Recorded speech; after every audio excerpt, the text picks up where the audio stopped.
So I am SeanWatts. Welcome to the Human Resource Management class. I hope that's what everybody is here to join. In addition to talking about human resource management, and before I start talking about human resource management, I just wanted to point out that I'm going to be talking about many different things. So this is one book I recommend you guys get and you can use. You can learn a lot from it.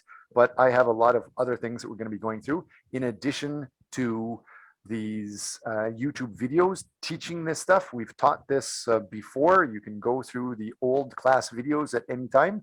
If you think I'm too annoying or for whatever reason, you can watch these videos. And as long as you are able to hand in the assignments, we can do well in class. But even if you do prefer to talk to somebody else, this class has a lot of other people that are also involved. And before I get into that, let's just talk about this. This is the main week one requirement, the week one PPT. We'll be talking about these learning objectives, more learning objectives that are important. I'm not teaching it now, I'm just showing you. There's not too much information, but then eventually these yellow things are activities that I'd like you guys to actually start talking about, so that you get involved. The more you are involved, the more you learn. And the idea of what should be considered with globalization, things like that, we can talk about in groups. But before we talk about that, since I'm an old guy, I will tell you what most students care about around me. So most students care about these student requirements. Can you see my screen now, Bastin? Hasn't changed to the better. Still, can I log out and log in again? Sure. Yeah. Fix my Wi-Fi. Thanks. What about Guillaume Lecar? Is that your name? Yes, it's Guillaume. Guillaume. Okay. Yes. Can you see my screen? Can you Yes, hear me and see me? Okay. Great. Yes. What it's showing is not just my name and my educational degrees, but I've also worked for several different companies, and there's videos related to how I've worked, and there's videos related to how I've taught classes before. This whole course has been taught before and is videoed. You can watch it online. I encourage everyone in class, sign up, subscribe to this, and you'll get these new videos related to class. Sign up for that now. And if you have any questions, here are lots of contacts. You can contact me using any of these at any time.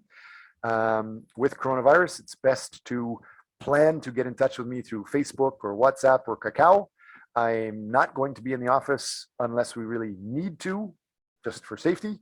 And if you like, you can also get in touch with several staff. So there's Hoa is teaching us, and Clifford. Hoa is the education from Australia, Clifford from Norway, Denmark, I understand, and Thuong, Vietnamese and Japan background. They are going to be helping us learn these details. You can ask them questions at any time. So let's start. I hope we are recording details now. Congratulations. Welcome to Human Resource Management. Times are changing. Everybody should be aware of that. But I want to make sure you're aware of the biggest picture, the most important picture. With globalization, things have changed enormously fast. Everybody is now moving online. Anybody can now reasonably expect to get a job online. Hopefully, Hoa and other people can admit these students that are still trying to join as we go through the class. So with this move online, you can now work online. Other companies can work with people online from anywhere around the world. But even more importantly than that, you could work on a beach. 1995, I was working remotely for quite a long time. And in 2015, for some pretty famous universities, I was teaching for the famous universities from Vietnam Beach for quite a while. Fell in love with it and kept staying there for several years. So be aware that that online move has now been adopted by everybody. More importantly, the industry 4.0. There is the industrial revolution 4.0 you should be aware of, because it's changing companies and jobs more than ever before. Check how artificial intelligence, machine learning, is changing things that you're interested in. Use your environment. Use these numerous opportunities we have around you and the valuable university resources, not just that I have, but the university has. For example, the university pays millions of dollars to get the best research and the best reports from the best minds in the world. Take that information, put that together. Generally, each of these top quality reports are worth $50 each. If you take, and some of them are worth even more than that. If you take those, take several of them, you bring those together, you summarize it, you present it to a company, the company should be very happy because the company probably doesn't have access to that. That's the core of our class. That's what I hope you guys understand the core of your life should be. Find out, regardless of any company and regardless of what any lifelong employment used to be, find out how you can give value, how you can add value to somebody, and start doing it today. Don't just wait till later. So use the alumni around you. There's thousands of alumni that went to this university that in Korea, they basically are not allowed to say no to you. And the professors, same thing. You guys pay our bills. I work for you. We shouldn't be able to say no to you. If you want to change things, if you want to talk about different things, tell us. Especially now, in week 1 or week 2, we can make changes. With these rapid changes, many people are now open to new activities. Executives and professors globally around the world are willing to talk and interact at almost any time. I have some executives, for example, however, in Samsung that will talk to us at almost any time. They're so high level that they can break the rules. The normal rule at Samsung head office is you're not allowed to be working with outside communications. They're worried about people hacking them. But I know some high level people that can go around those rules. Other people, for example, the head of HR, international HR at Samsung, he's supposed to follow the rules since he supervises them. So he doesn't talk to people during the work hours. However, they can still talk to us. If you want these people to interact with our classes, tell us. Last year, when I had 3 different executives from Samsung and several different professors and executives from outside around the world, the students weren't really focused on that. And so I haven't invited them back. If you want that, let me know. We have rapid changes. Many people will work online and join our classes from almost anywhere around the world. Leverage my experiences and my capabilities and the resources around you. We work for you. Develop your education, happiness, and success.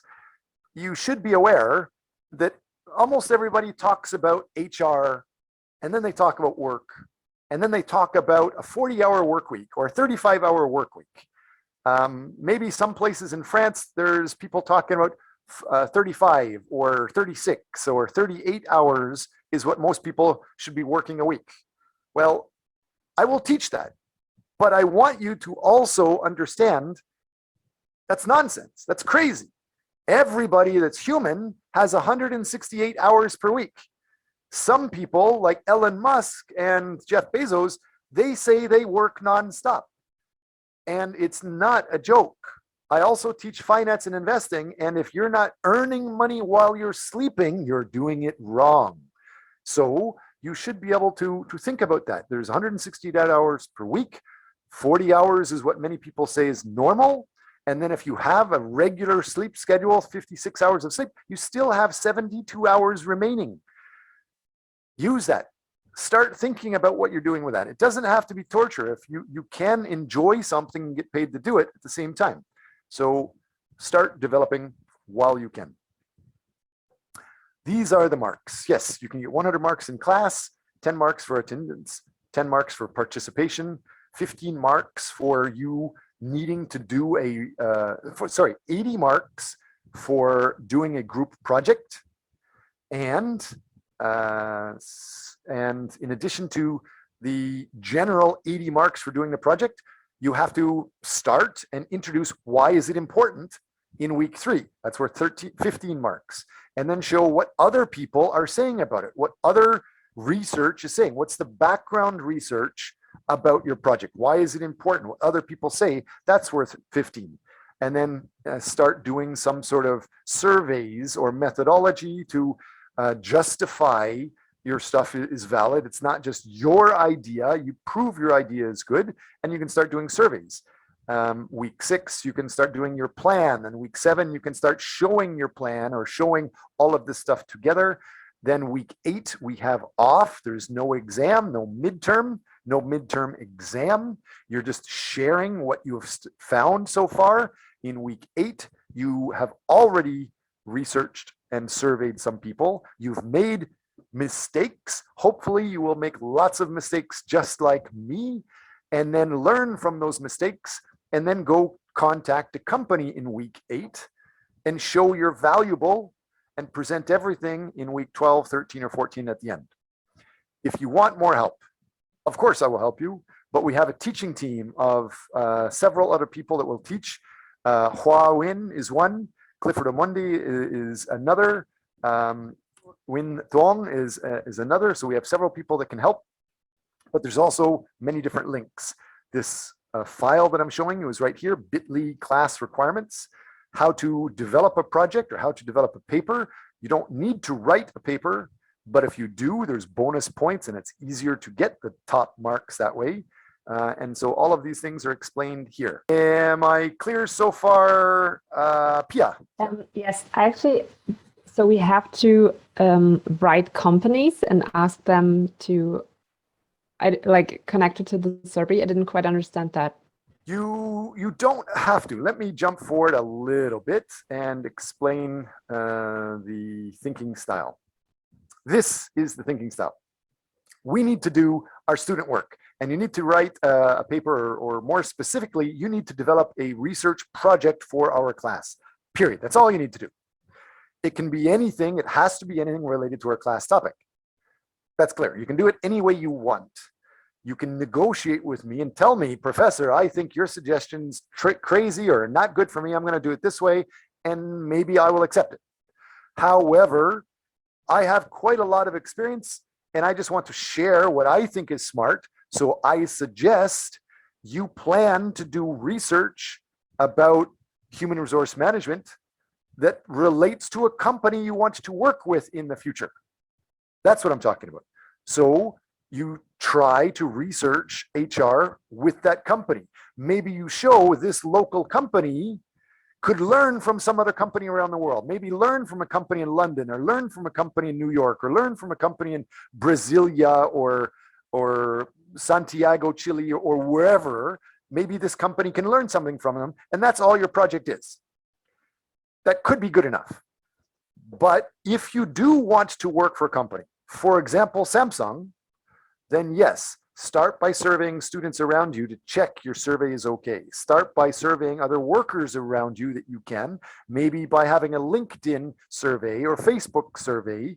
That would be good. After you start and somebody tells you this question's strange, or why aren't you asking this question? It's a better question. Then you will develop and you will have a lot more research. So when you contact that company most people want to work for, you look much better. And so yes, by contacting the company and surveying them, it's just an excuse to talk to them. It's just an excuse to start making a relationship with them so that they can give you a job. Does that make sense, Pia? Yes, thank you. Okay. After you contact them, which generally you contact students around you and your alumni first. In Korea, older students that studied at Kim Young University, they're generally required, they have to help younger students. So if you ask an older student that is working for that company, they should do it. They should help you. So go through other students, go through alumni, go through a lot of research, and then contact them and make some research project, publish your research project. If you publish it, you can put that in your resume, build your resume. That will make you more valuable than anybody else. And if you work really well, you've already finished step 1, step 2 with the company, step 3 with publishing, step 4, put it in your resume. Step 5 is understand that many, many companies are huge and they're so big, they're so rich, some regular people hate them. So they give a lot of money back just to keep people happy. And they usually give money to students. So if you understand that and apply for one of those projects, they could pay you to do your class work. And you could get quite a lot of money to hire world experts to help you develop that research project. And ultimately, forget me, I'm not that important. University's not that important. Usually after you graduate, you're going to realize that just having a university degree just opens the doors, then they stop forgetting about it. They stop thinking about it. What's more important is that you can help the company. So hire somebody to find good information and help that company that you want to work with. Let's go back and show a few other things. We were earlier around here. So this is all just part of this group project. And so with attendance, as I said, you don't need to come to class. It's only worth 10 marks for showing up. There's a few ways you can get those marks. Today, every one of you should have written your name, written your student number, and just identify how you want to be called. I see Pia, maybe I don't know your full name. I see several people here. Most of you have the English name written down, but some of the TAs may see that the name you're giving me is different than the name other people have. Lucas, Matthias, thank you. You are the one student that is actually doing it properly. You have identified your name and your student number. So there's no chance I'm going to make any mistake. You clearly are getting the attendance point. That's what we're talking about. When you start the class, as soon as we start the class, sign up, make sure that we know who you are, and you get the point. And at the end of the class, same thing.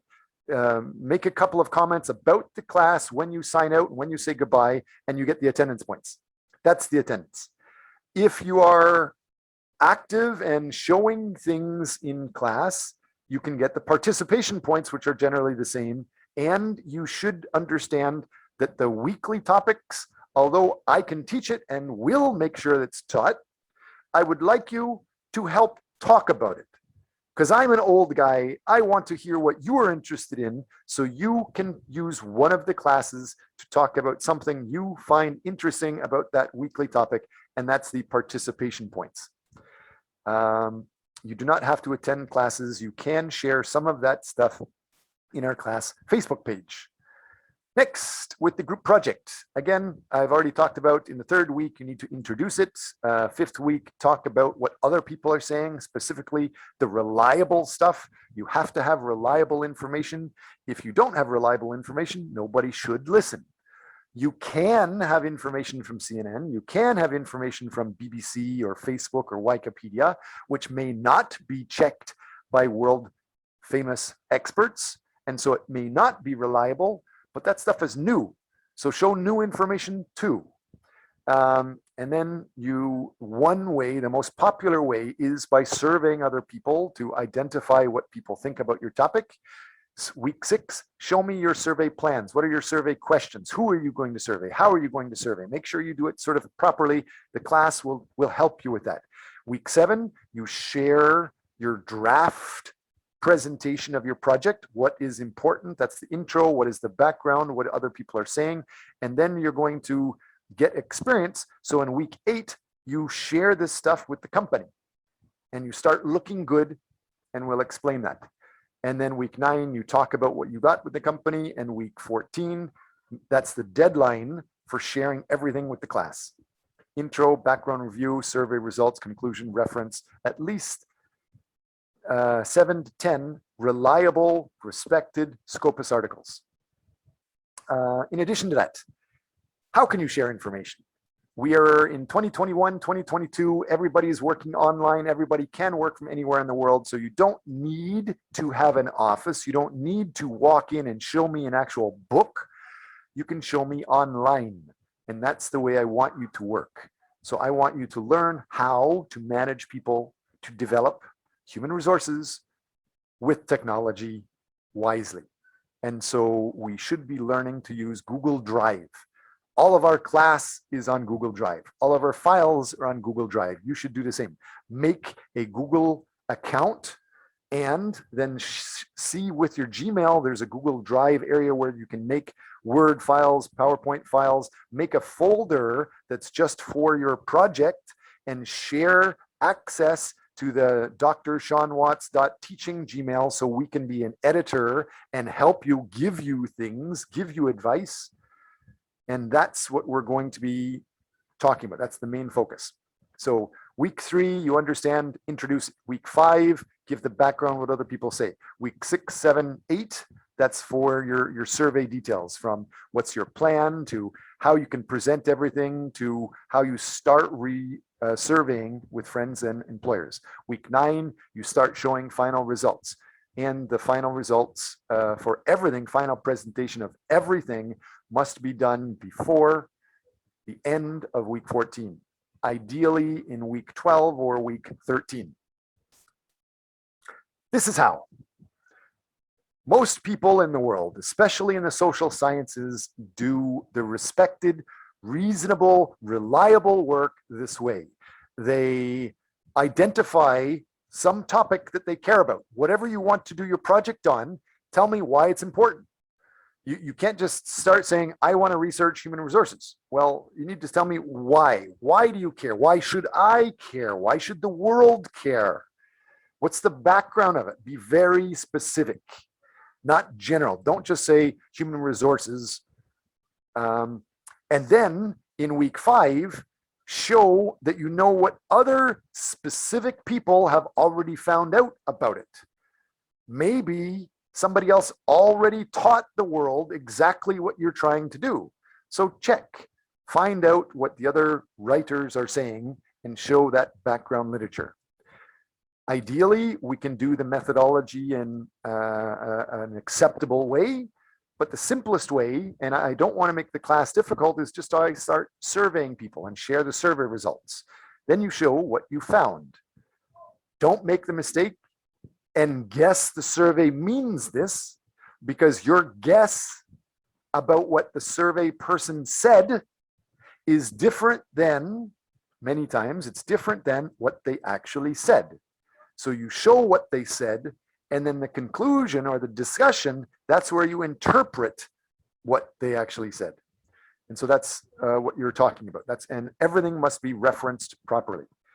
If you don't know how to reference, talk to the TAs, talk to me, go through some of these other links. There's lots of links. This file that we're looking at here shows you must have the author and the year posted next to any fact. Anything that you're saying that comes from somewhere else, any number, any date, any specific words or confidential details, you must use the author and year next to it. And then at the end of your presentation, you need to show the full author, the year it was written, the title, all of these details. And so this is the academic format. So while we talk about the summary and why the topic's important, the brainiacs, the researchers, they call it the abstract, introduction, background literature, methods, results, conclusion. And again, if you don't reference properly, you will fail. I don't want to fail anybody. The university requires papers go through software programs like Grammarly and Turnitin. If you have very high Turnitin accounts, I could defend you if you've referenced properly. But many professors, I know 3 other professors around us, I'm not going to say the names, but they say if you have more than 15% Turnitin, they won't even look at your paper, which is actually wrong. But I could help you. Anyway, try to reference properly. If you want to get bonus points, you can get bonus points if you make a YouTube video about what you're doing. Teach the world something in YouTube. Teach the world something in TikTok. And also, if you make a grant application. You don't have to get a grant. But if you do, great. You're paying for the steak and the lobster tonight.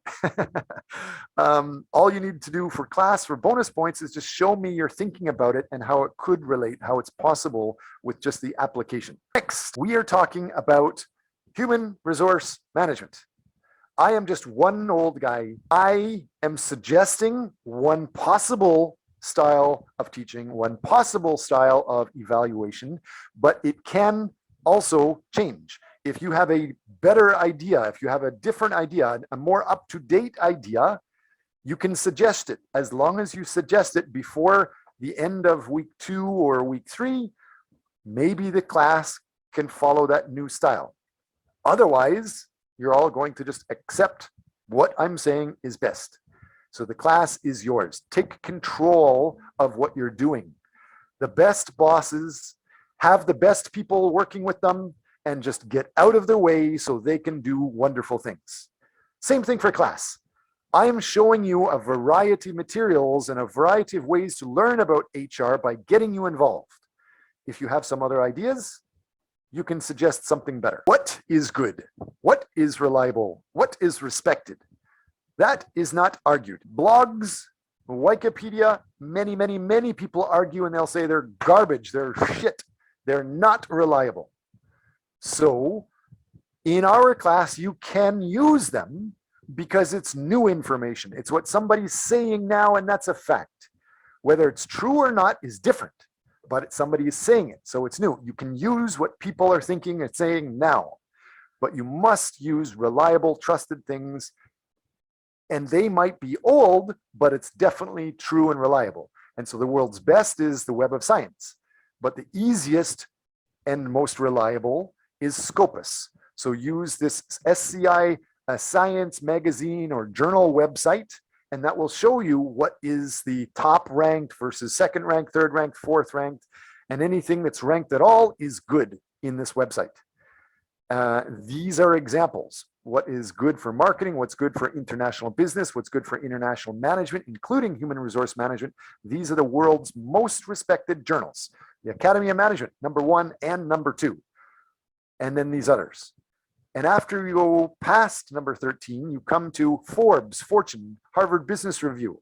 These are respected by some people, not all. And like me, I laugh at some of them because these are written without any references. They're usually some prince or some king just says, I think this, period. You should do this, period, and they don't explain why. And if they don't have references, you can't really argue with them. They just think they're so good, they're so powerful, you have to accept them. And the best minds of the world will laugh at that.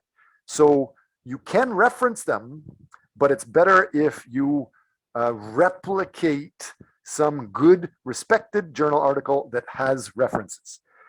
And you can also use these other magazines that don't have the high level respect because they're newer. Same thing for Wikipedia. Even companies, organizations, government, universities, what they post on these websites, it's not always the full story. Like, do you know how many students failed in this university? Do you know how many students got kicked out of this university? Do you know how many students quit this university? That negative information our university or no universities talk about. So it's not the full story.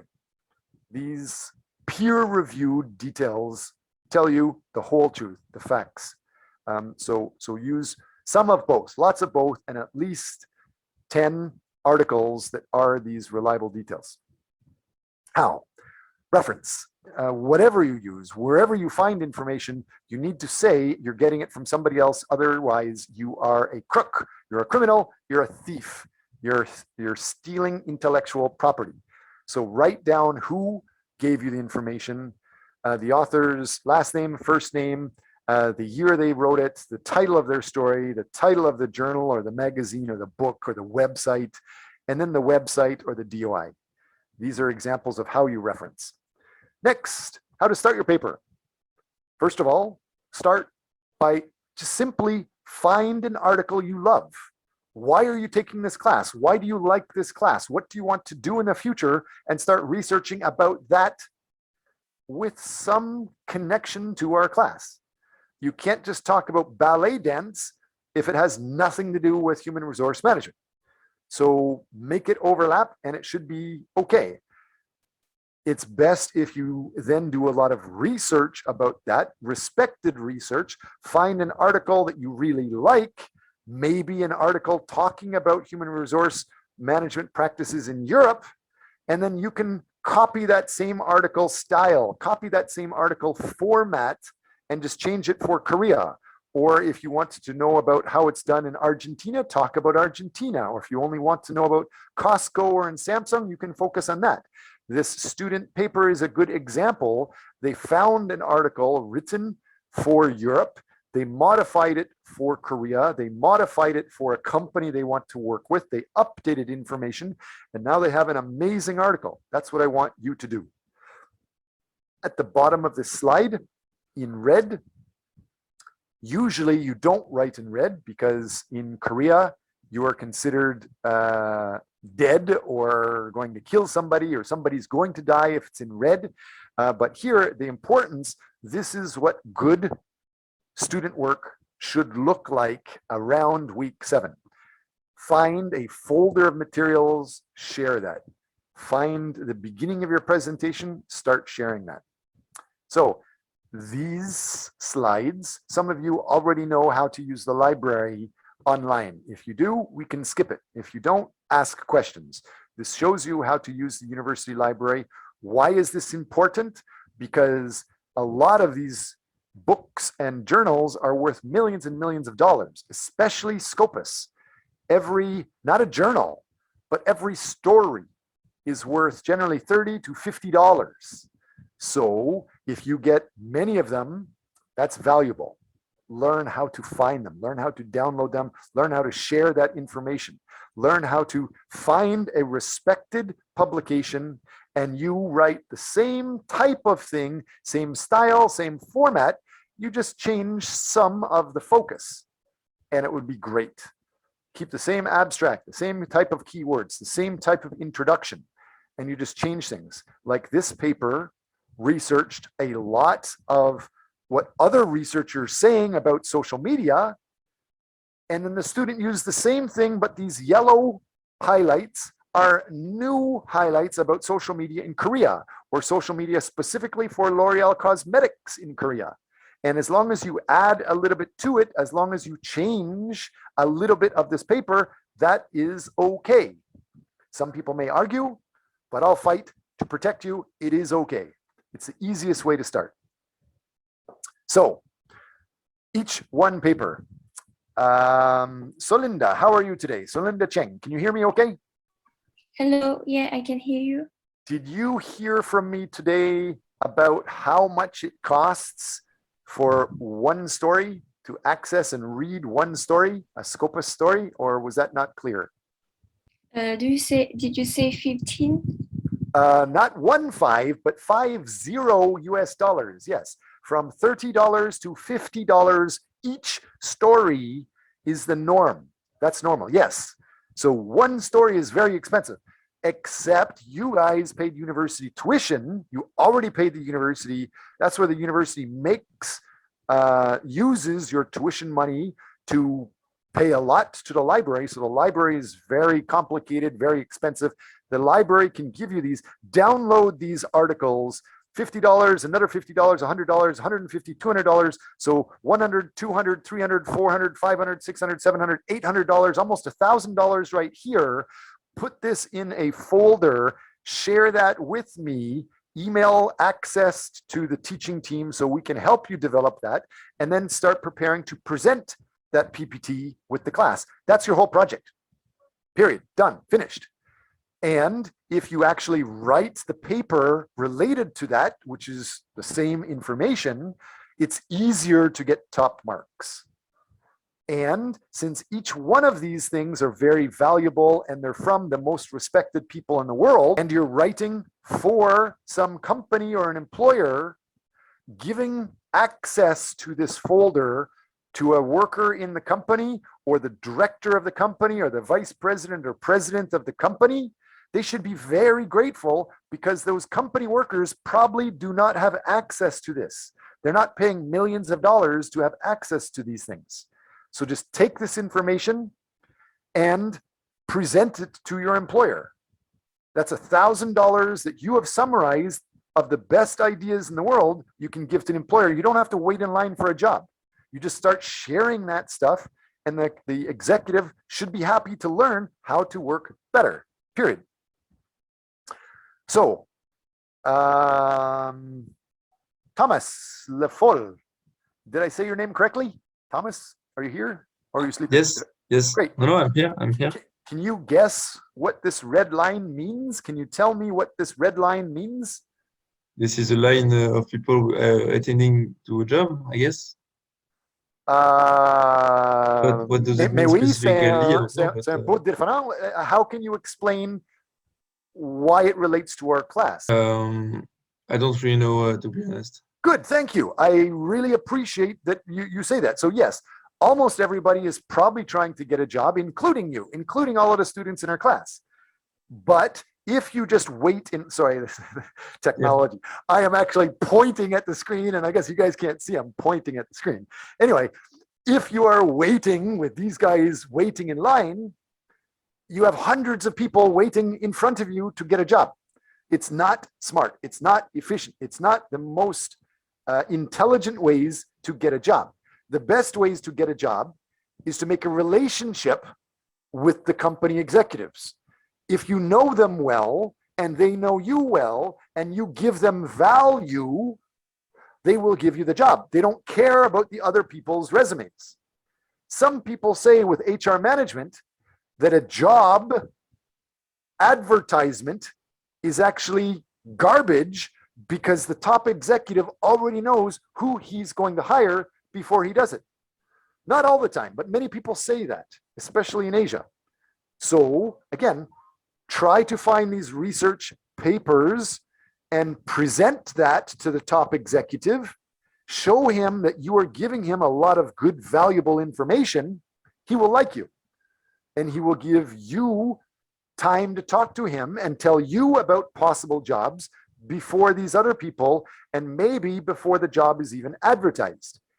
And if you tell him that you can modify your research project to help him even more, he might say, okay, modify it like this or change it like that. And that is an internship. It's an internship that's pretty easy for you to do. It helps you learn about the job, learn about what's best in the world, learn about the best human resource management policies or management policies, as at the same time as benefiting everybody. And you have that internship and job. Next, to simplify that, human resource management, it's not just to manage other people, it's to share best practices. And so I want to simplify. I think there's 5 important steps for class management, human resource management in class. Step 1, develop a research paper or develop a research project, same thing. Period. That's what most students, most classes around the world already do, but they don't work with the full environment. They don't work with the big picture.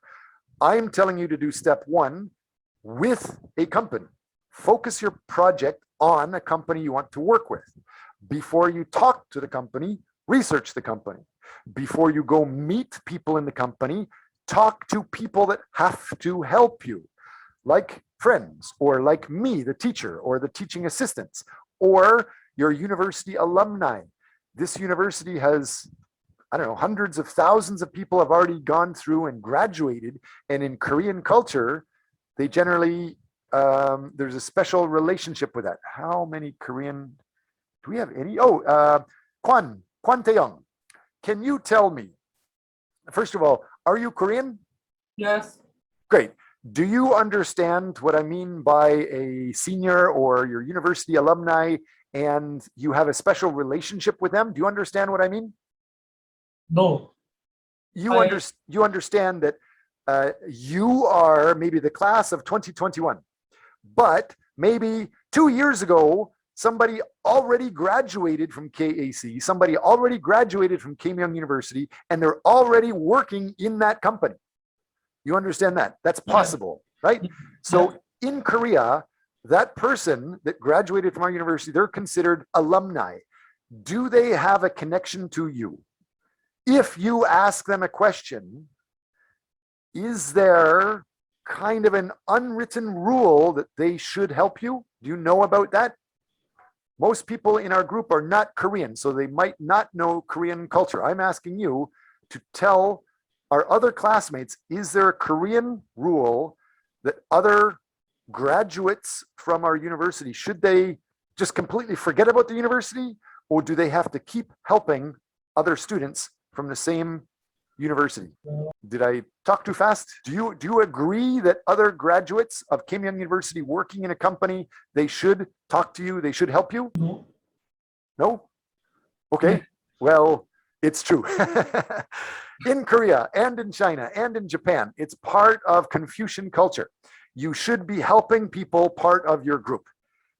It's just an unwritten rule.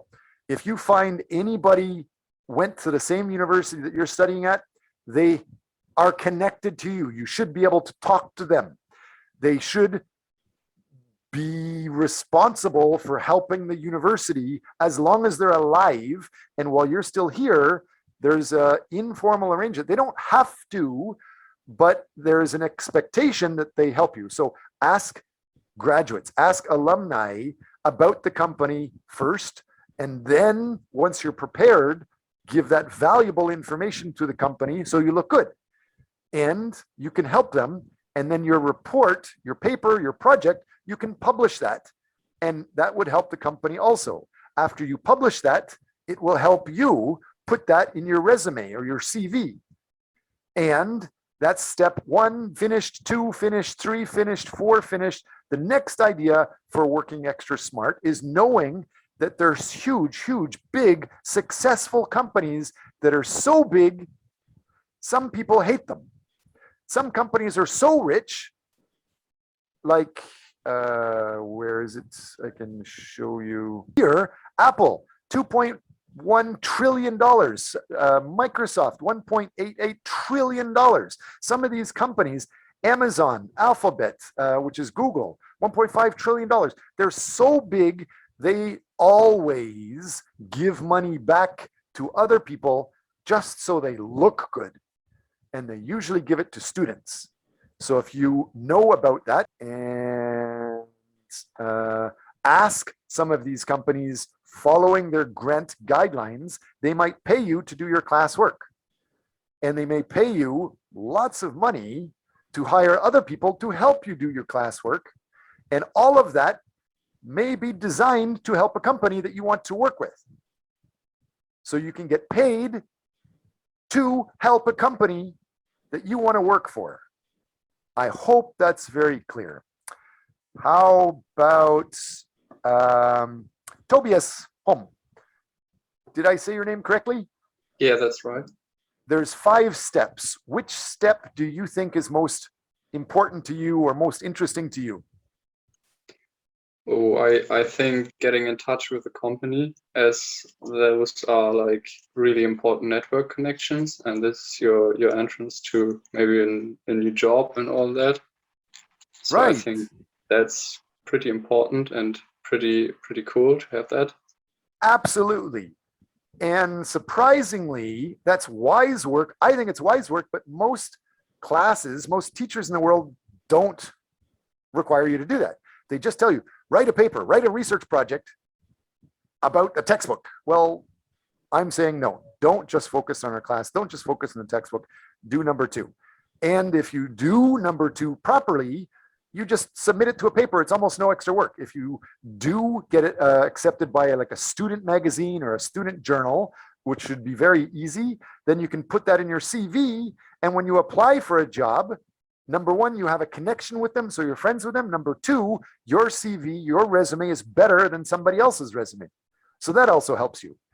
And ultimately, if you work with a grant, great.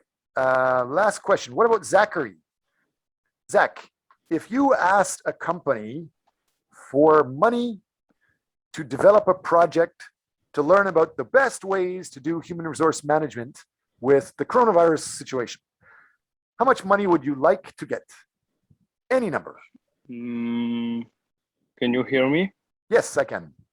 I don't really know. The question is, how much would you like, not what is somebody else going to ask for? Yes, I understood, but $1, I don't know. $5, $100, $1,000, $1 million. Pick one. Pick any.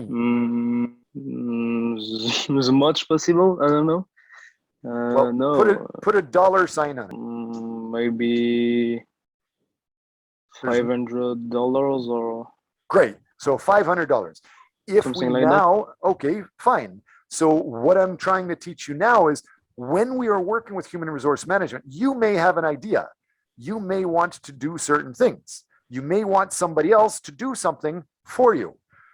But if you just tell them, do it my way, do it this way, that's not the best way to do it.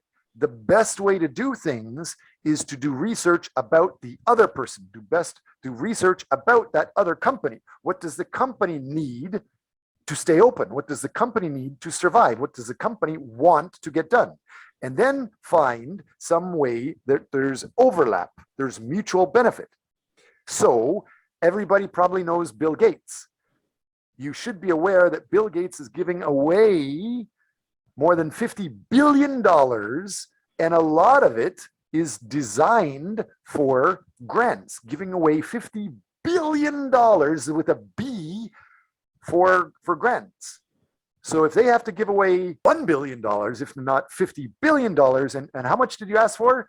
$50 or $500? How many grants do they have to give away $1 million or $1 billion? It's a lot. It's a lot of work.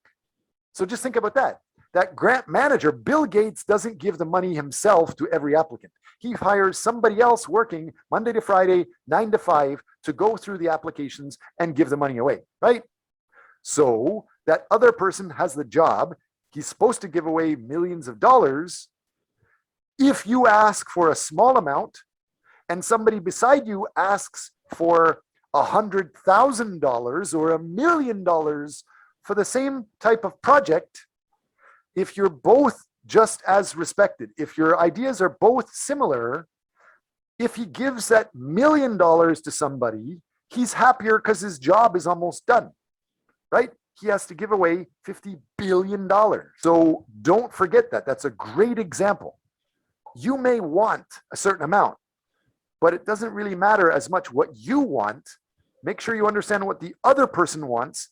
And if you work in a mutual beneficial way, you get better results, faster results. Proactively plan this stuff. If you're not planning it and developing yourself daily, weekly, monthly, if you're failing to plan, that is planning to fail. So understand that. Is that clear? Who was I just talking to? Was that? That was me. Is that clear? Is that understood? You Yes, asked yes. for like $500, but the answer should be probably closer to $500,000 is Yes. what they may like to give away better. They might reject you if you only ask for $500 because it's not worth their time to even read your application. Okay. So think about what are the goals you want. Think about how where you are here and how alumni are graduated, they're already higher level, but they may have connections with the company.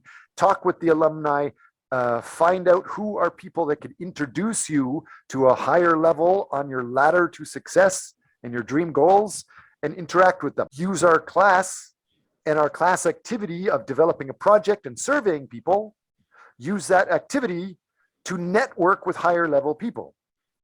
That's why I say survey the company. It doesn't really matter what the textbook says. What it matters is you learn something of value and you start developing a network with the company and you add value to them. So leverage the class projects. Think of a different view for more benefits. Don't just think of the textbook. Think about what the company wants. Think about what other companies like Microsoft wants. They might want to just give money away. Then write your term project. And to be clear, in our class, you don't have to write really any sentences. You don't have to write perfect English. You don't have to write an essay. But if you do, it will be easier to get top marks. All you need to do in our class is just to present a professional PowerPoint presentation about your topic. If you do the PowerPoint presentation and the paper, it's easier and usually better for everyone. So it would be easier to get top marks. So talk with the executives, get an internship, as I explained. There's more chances to get paid by a grant to do classwork. There's lots of benefits. Get a consulting report that you can add to your resume. Your class paper could go and should go in your resume. I'm talking kind of fast. Is there anybody that wants me to slow down? I'm getting excited. Can I keep talking fast? Can I go faster? Any comments about that? No comments yet? Okay. It's okay. Okay, thank you. Make sure you focus your term project on a company and try to focus on trying to publish your paper, replicate a published article, leverage the benefits of a CSR grant, work wisely so that the class work can be considered as an internship, and give your class term paper as a consulting report to the executive. Start developing relationships with that company now. Some people don't even know who they are. They don't know what they want to do in the future. So start. What I'm showing right now is if you don't know what you want to do, if you don't know who you are, if you don't know what your culture is, this mind map is a good way to start. You can just write down what you like and the characteristics of you on a blank page. No job titles. And then just give that paper to somebody else and ask them, with all these characteristics, what does this look like? So, Shokabas, can you hear me? You can see this screen, I assume.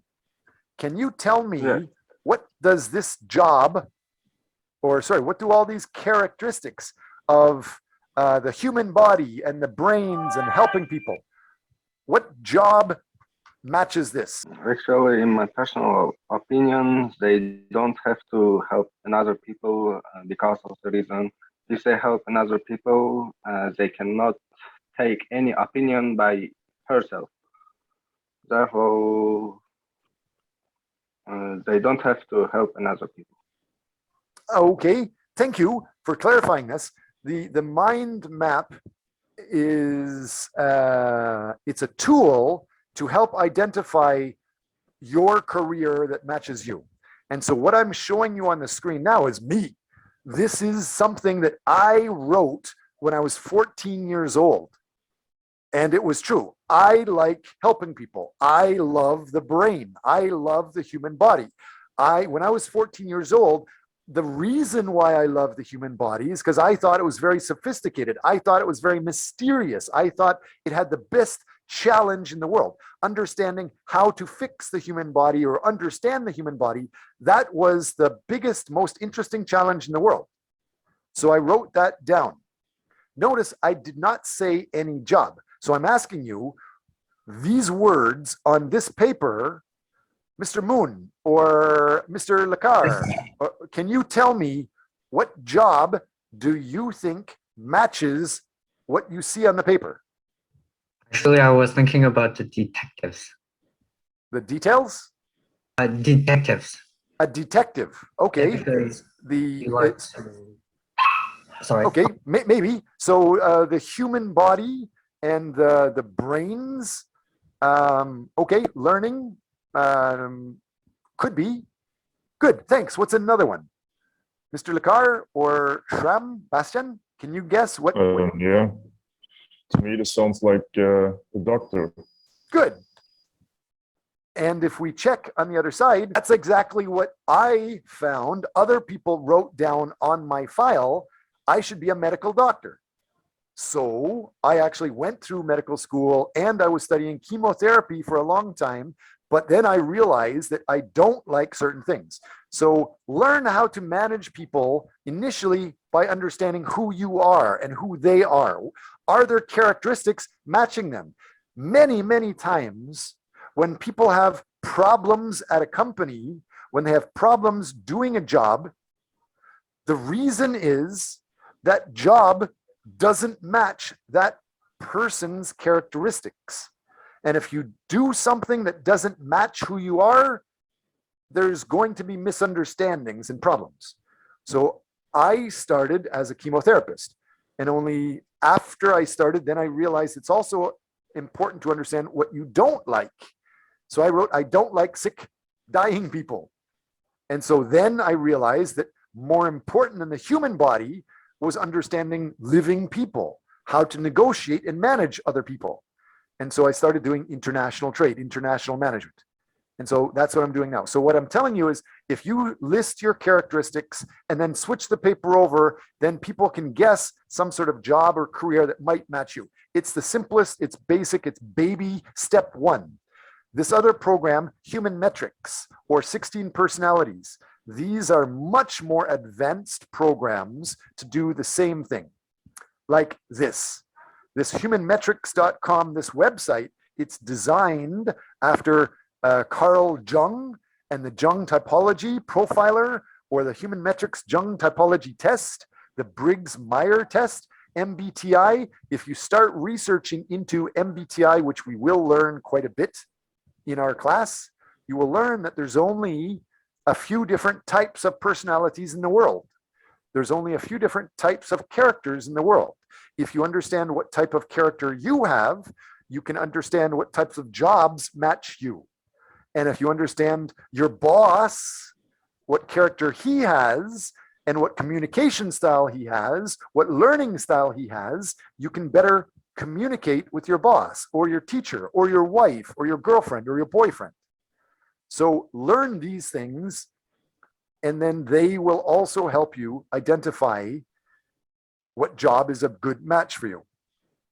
And what it's like, how they do that, they just ask you a bunch of different questions. Usually it's simple, either yes, no. Many of them now are asking, is it very, very yes, or very, very no, or just a little bit yes, or a little bit no, but the same idea. They ask you from 30 to 60 different questions, and based on those, they will tell you, you have this type of character, so you are appropriate, you should be considering this type of job, this type of job, this type of job, or this type of job.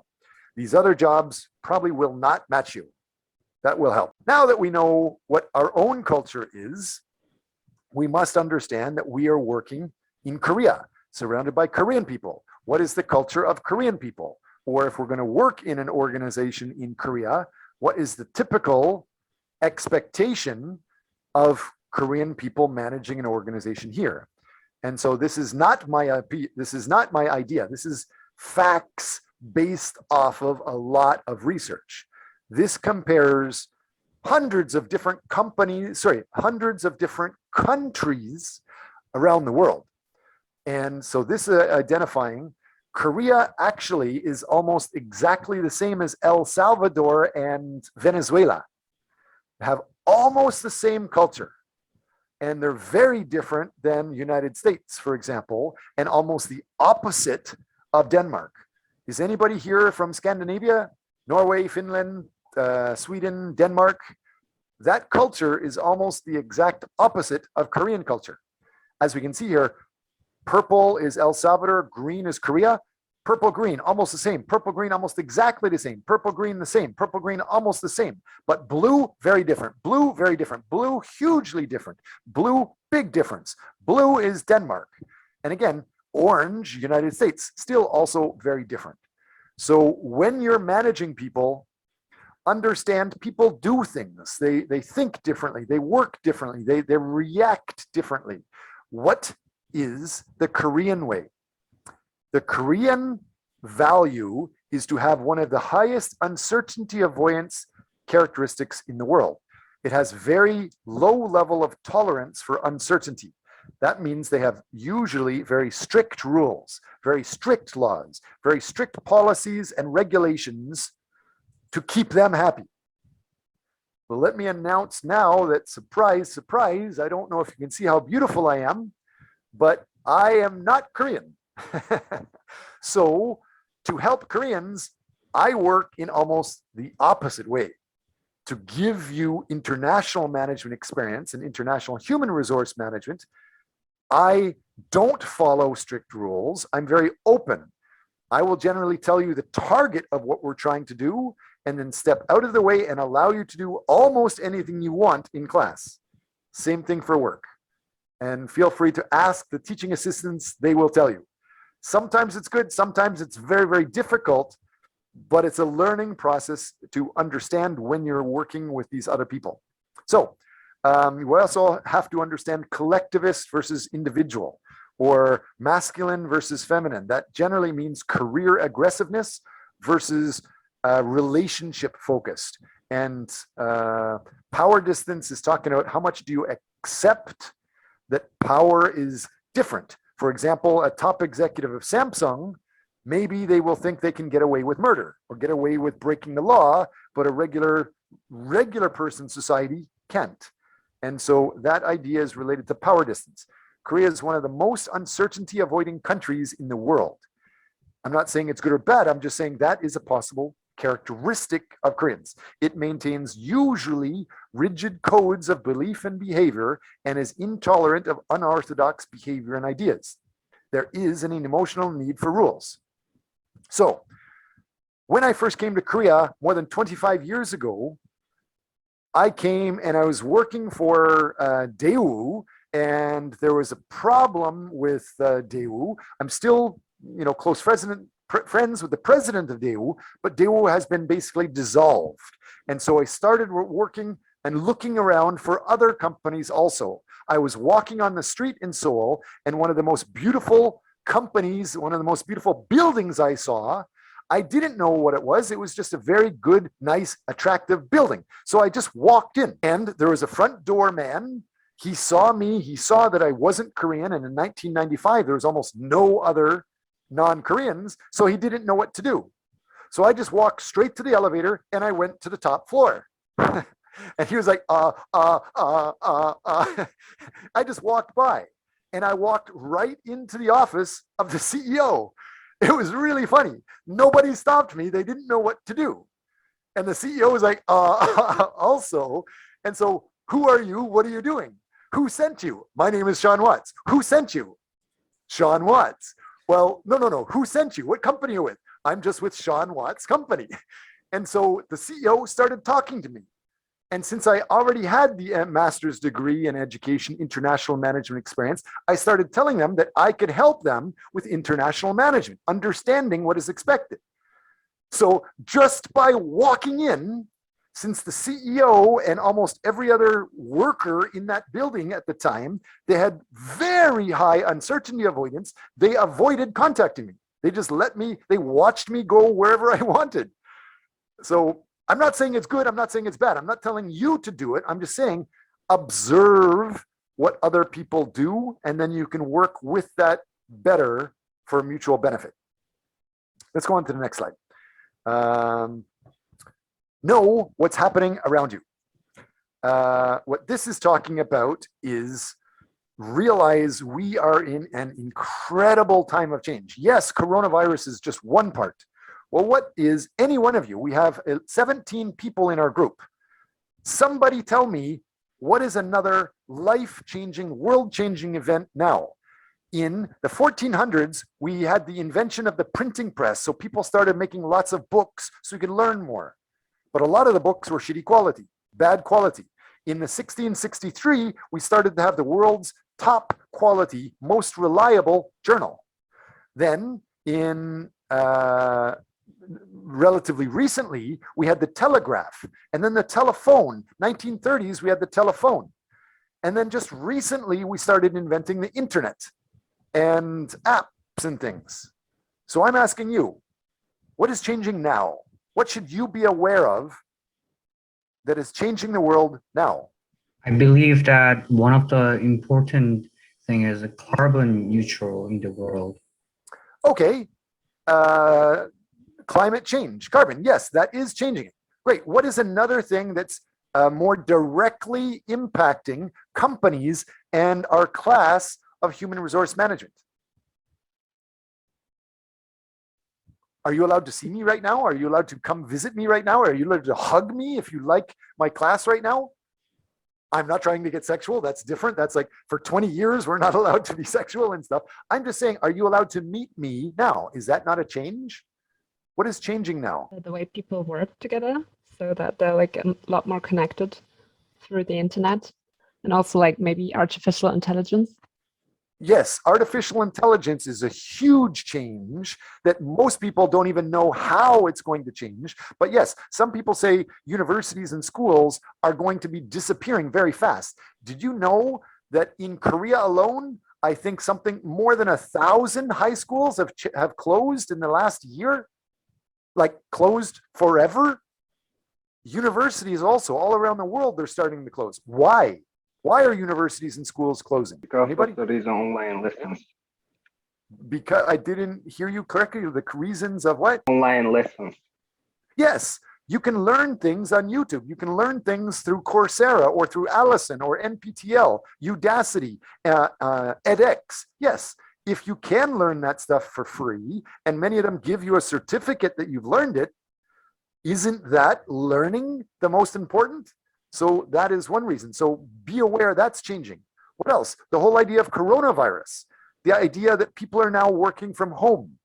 Almost everybody is working from home, which means almost every company is now having staff, and you don't need a building. You don't need an office. And because you are working online, you don't need to just hire people from your city. You can hire people from anywhere in the world. We have TAs from the other side of the world working with us. You can start applying to jobs to anywhere in the world. As long as it's online and you can email and submit things, you can get the job done. So start thinking about how that is changing the world. Companies will want to know how best to do that, especially in North America. North America has some of the most expensive. People are paid.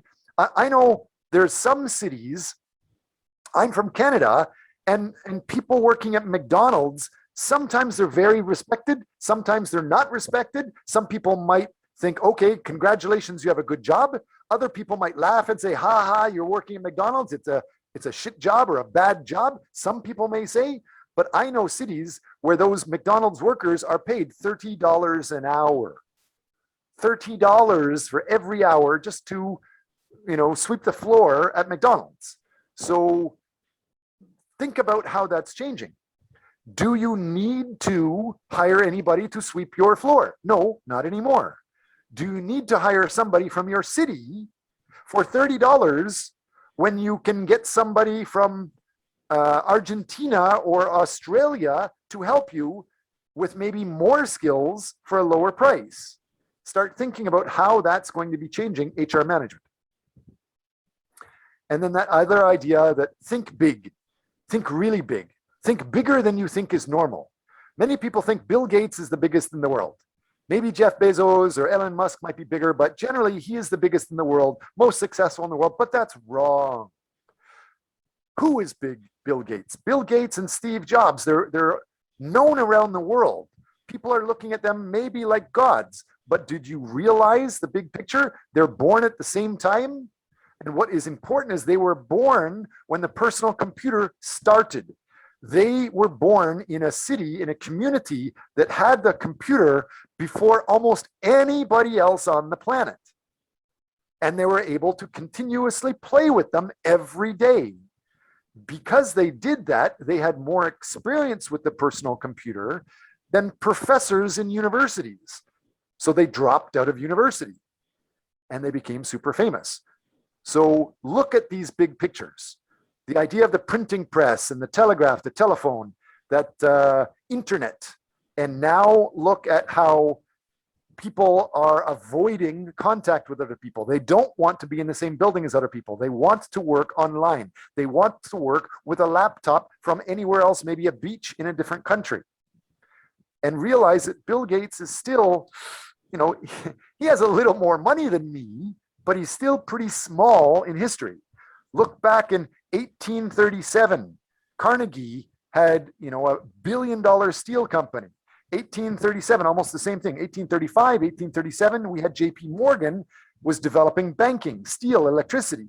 1877, almost the same time, Vanderbilt developed basically shipping. And Rockefeller, the big guy, 1839, the same time, he developed that oil business. And he was $666 or $663 billion versus Bill Gates is closer to around $100 billion. So look at the big picture.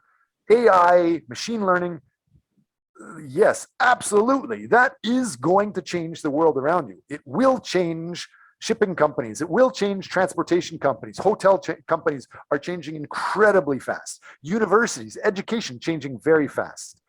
Disruptive innovation is what it's called. You are living in it and you might not even know it. But what you can see is people are now working online from anywhere, anyhow. Learn about how you manage people, especially international people. And you could get paid for it if you're doing it in a proper way.